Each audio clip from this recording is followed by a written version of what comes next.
Assalomu alaykum azizlar. Mana bugungi navbatdagi operatsiyamiz adenotanzilotomiya operatsiyasi. 2 yoshli bolada mana adenoid to'qimasi juda katta. Adenoid to'qimasi shu bilan birgalikda tanglay murtaylari ham juda ham katta razmerda. Hozir xudo xolasa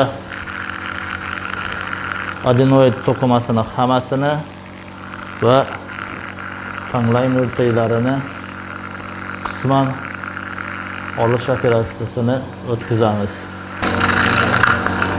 Bu adenoid olish operatsiyasi Shever yordamida, Shever degan apparat yordamida bu metodning ustunliklari malo travmatichnik,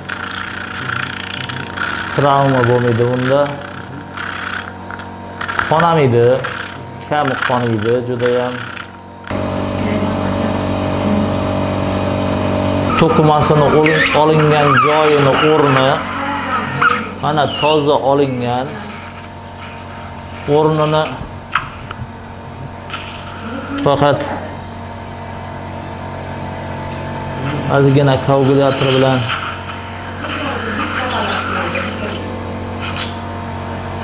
kuydirib yuboramiz. Operatsiyamizni muvaffaqiyatli tugalladik.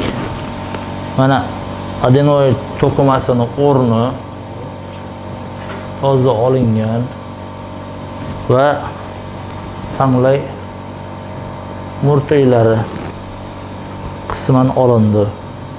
Bu bemorimizda nafas olishi yaxshilanadi.